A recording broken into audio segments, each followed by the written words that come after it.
Assalamualaikum warahmatullahi wabarakatuh. Sesuai dengan janji, saya akan memberikan tips tiap minggu tentang baik itu bisnis, motivasi, leadership, marketing, salesmanship, maupun tentang kehidupan. Mungkin ini yang pertama, episode yang pertama, saya bicara tentang kerja. Kerja itu katanya ada tiga, dibagi tiga. Pertama, kerja keras, yaitu dengan otot, hasilnya terbatas.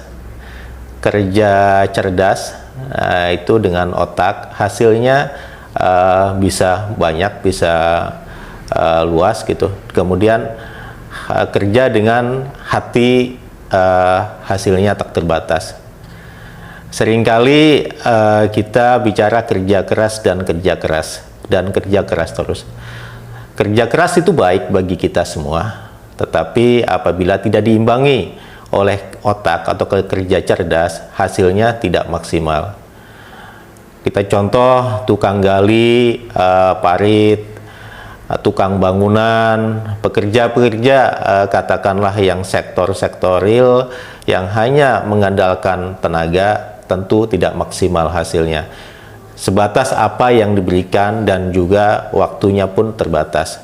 Ketika fisik kita lemah, kita tidak bisa menghasilkan apa-apa karena hanya mengandalkan tenaga. Yang kedua, kerja dengan otak. Manusia diberikan oleh Allah itu sesuatu yang sangat-sangat berharga, yaitu otak kita yang digunakan untuk berpikir dan untuk belajar. Karena kita belajar, kita menjadi tahu, dari tidak tahu menjadi tahu, dari katakanlah tidak sadar menjadi sadar, sehingga akhirnya apa? Dengan banyak belajar, maka kita menselaraskan bekerja pun dengan otak kita. Otomatis dengan katakanlah otak, hasilnya menjadi lebih banyak, lebih luas, dan hasilnya lebih tidak terbatas lagi. Tentu dengan katakanlah kerja otak ini akan banyak melibatkan orang-orang yang akan kerja menggunakan tenaga. Banyak pengusaha, profesi dokter dan lain sebagainya gitu kan, yang kerjanya menggunakan otak dan kontribusinya jauh lebih banyak dibandingkan menggunakan tenaga. Kemudian yang ketiga, yaitu kerja menggunakan hati.